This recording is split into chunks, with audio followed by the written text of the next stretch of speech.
always talking about the ecosystem catastrophe and that thing we call climate change.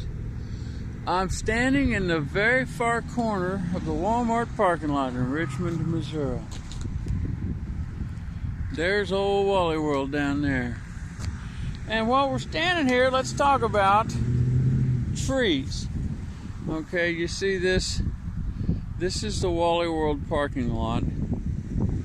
Now, on Bleak Friday, commonly known as Black Friday, there's my little red car. This parking lot will not have an empty parking place in it. This will all be full of cars. I called your attention to Walmart and their high degree of public service is offering charging stations for electric cars. If you have an electric car, you can drive it to the Walmart and you can charge it.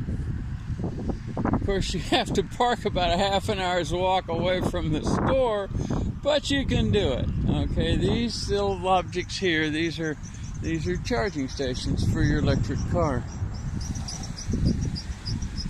Our formerly Missouri Power and Light has changed their name to Evergy, because God help us if we don't butcher every word that ever was. Okay, it's a charge point. You'll notice that here we go. You got to put your card in at some place and tell it, to pay. Okay, please make room. Gas-powered vehicle drivers park somewhere else. Okay. Last August, the good folks at the IPCC, the International Panel on Climate Change, did a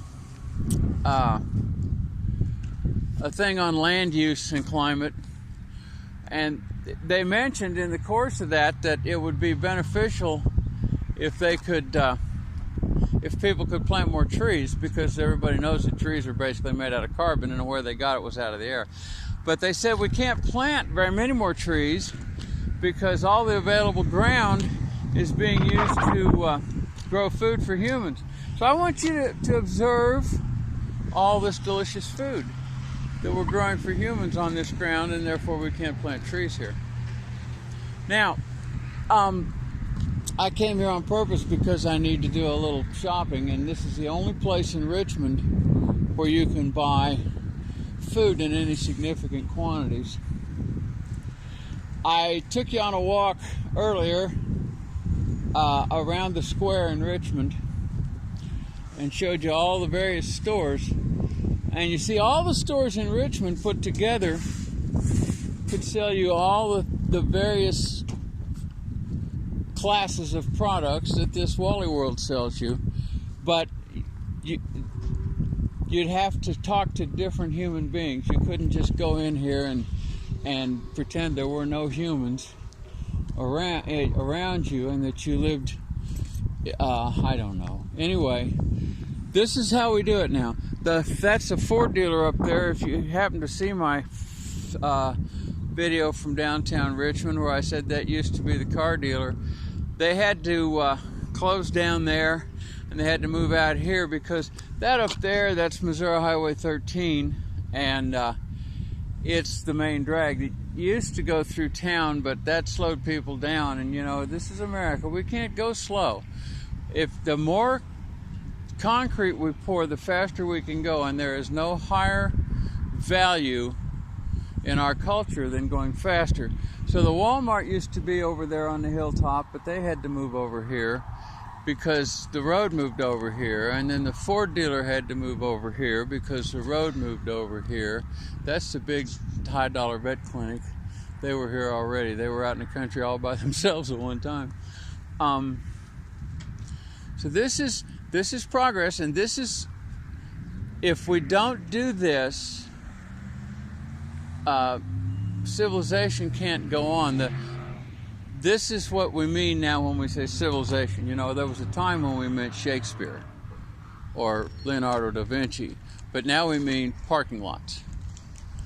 And so we can't plant trees because we have this land at its highest and best use. And the way we gauge the highest and best use is the use which will make some individual person the most money.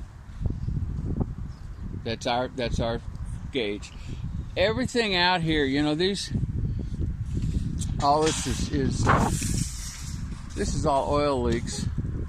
It's really hard to keep oil from escaping out of a car.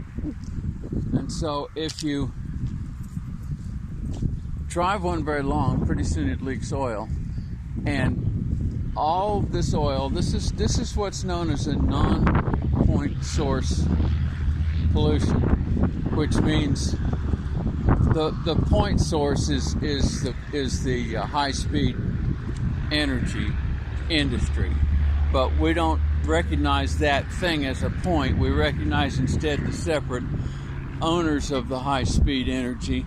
So all this, your children are drinking this. I hope they like it. This is in our water now. It doesn't have to be, but it is. You'll notice that the closer you get to the store itself, the more of this oil you see, and that's because one thing Americans can't do is walk, even the healthy ones. So automatically people park as close as they possibly can. Now I'll grant you, if we went over to all electric cars, that particular oil wouldn't have to be there, because that oil goes with the engineering reality of the internal combustion engine. Electric motors don't need an oil bath inside them. So that's one thing that we would get rid of if we had electric cars. But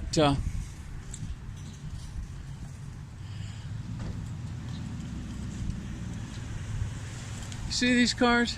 Now this is a really small town.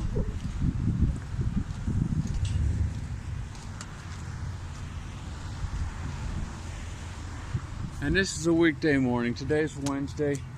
It's somewhere around noon. Every one of these cars is rolling on 4 tires. If they were electric cars, they'd all be rolling on 4 tires.